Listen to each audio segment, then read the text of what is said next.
All right, how often have you heard, bring your authentic self to work? Be you, unleash your authentic power. And then you cringed a little bit, or maybe even rolled your eyes, thinking, look, if I bring my full authentic self to work, I'm gonna get fired.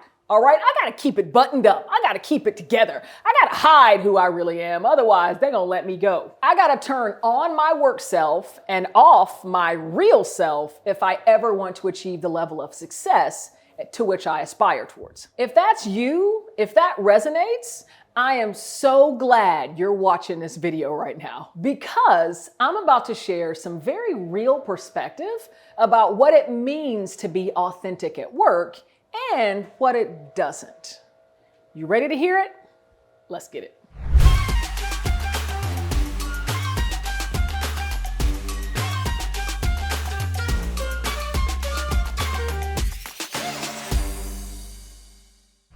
By the end of this video, you're going to have a fresh definition of authenticity. You're going to carry knowledge of a case study in authenticity at work featuring yours truly. And finally, you're going to be armed with 2 tips that's going to help you gauge just how well you're stepping into your own authenticity at work.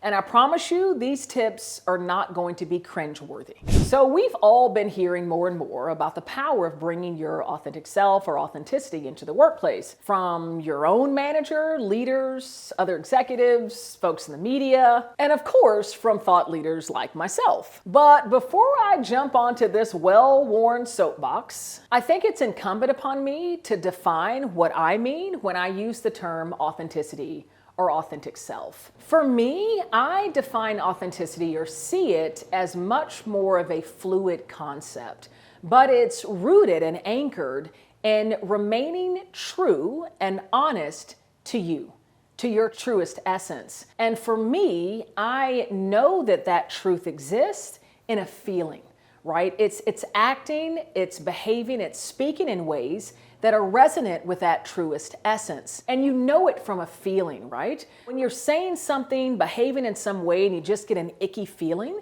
that probably means that you are misaligned with that truest essence. But when you're wearing an outfit that just makes you feel great, that's unleashing your authentic self. For me, as you can tell, it's rocking a tie and a vest. That's just Cassandra Worthy, straight up, authentic, business professional style. That's how I feel that I'm at my best. But the reason that I say that this is a fluid concept is because there's some aspects where as you age, as you experience more of life and you learn more and more, what might ring true to you today might not have rang true maybe 5 or 10 years ago, because you're going to evolve, right? Those things that are resonant with you could change as you evolve. Now, of course, there are certain aspects of you that probably haven't changed since you were little. I know there are certain dynamics within my personality that hasn't changed, and my parents constantly remind me of that fact. But then there are other parts of you that as you learn, as you grow, as you experience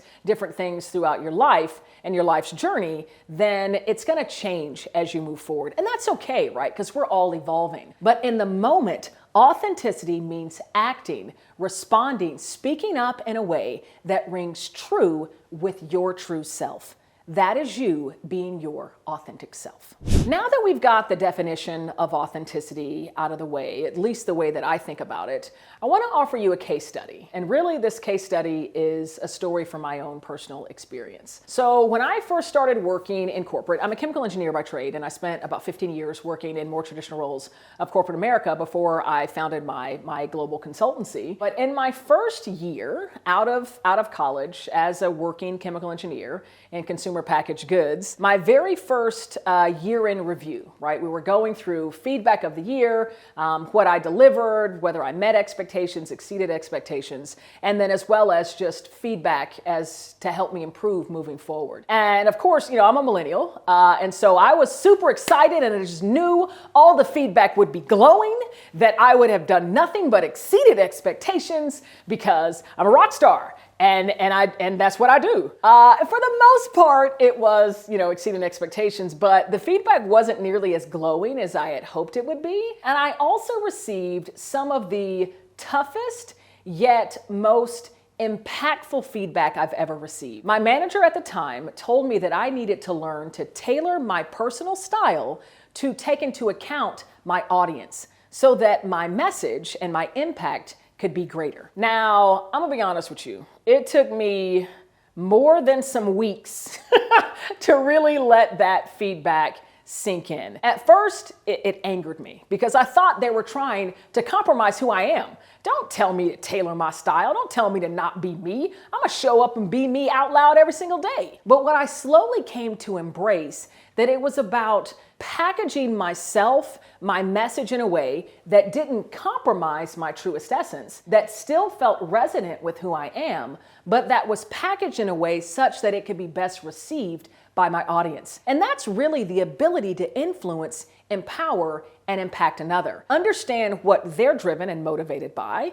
how they like to receive information, and then packaging your message in a way such that it's best received while not compromising who you are. I think that's probably the most challenging dance that we do in our work, whether you're working in corporate, in business, is trying to find that balance between showing up, being who I am, being myself, while still packaging myself in a way such that I have the greatest impact in the work that I lead. And so for me, it was a lesson in authenticity. And I started to challenge myself in the way that I dress, in the way that I spoke, and the piercings that I have in my face.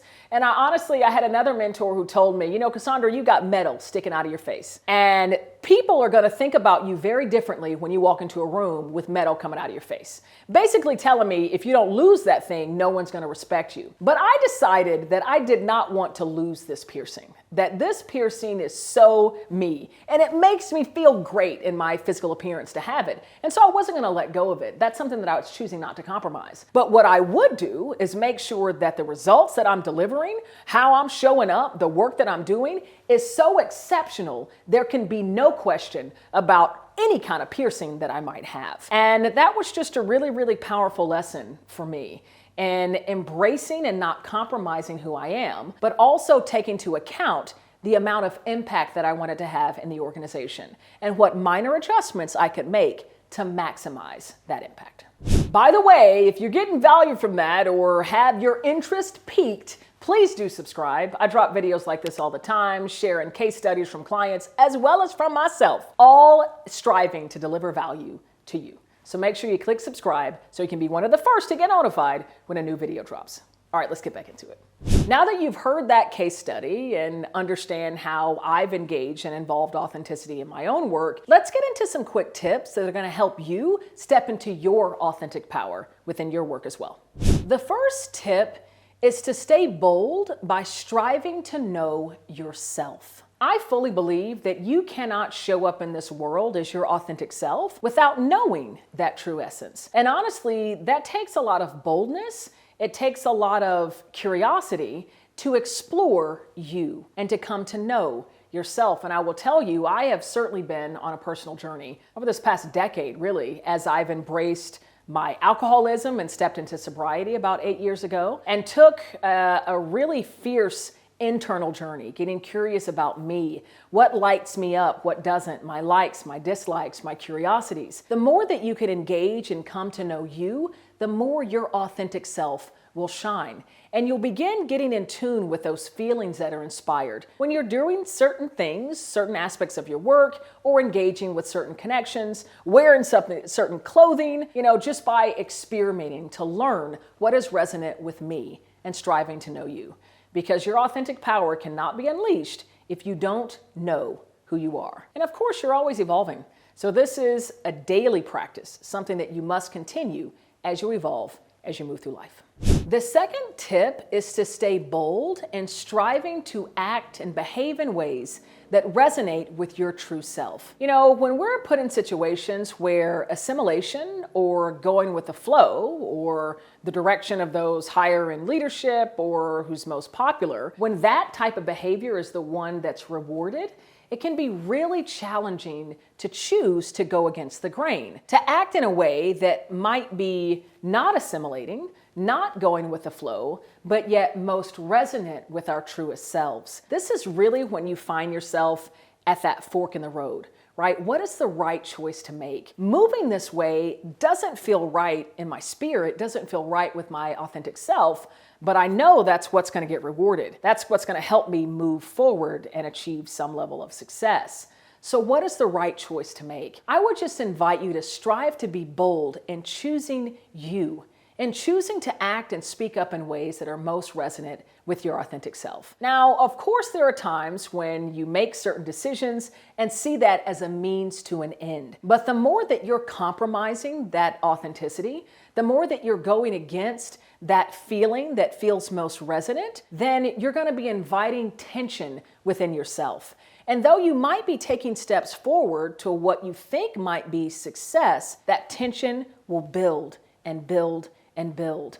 And once you reach that level that you thought where you'd be happy in finding that success, you'll just find that you'll have a lot of tension and you feel like you can't be you. And it's almost like you've put yourself in a bit of a cage, acting in ways that's against who you are inherently in your authentic self. I can tell you, because of the decisions that I've made in my career and my career trajectory, it is so much more rewarding when I actually act and respond in ways that's resonant with who my authentic self is.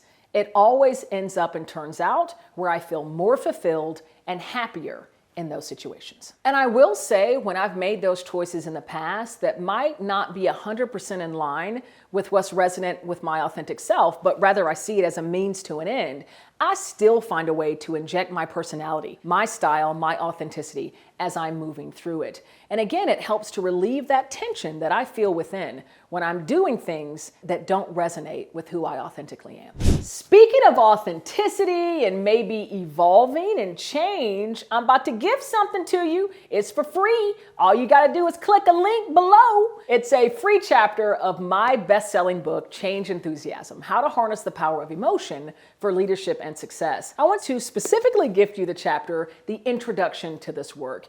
This is all about a growth mindset, a mindset that will meet you where you are, perhaps feeling that tension at that fork in the road, whether you choose to be your authentic self or to not, and how to make that choice in a way that will help you to evolve and to grow when you're feeling what I call the signal emotions of change and evolution, that frustration, that fear, that anxiety. This is the type of mindset that will help move you forward when you're in that moment. And I want to gift it to you today for free. All you got to do, again, click on the link below. I want to make sure you have the data, the research, the insight to inspire and propel your growth through even your toughest change challenges. I'm Cassandra Worthy. And until we meet again, keep growing and keep rocking.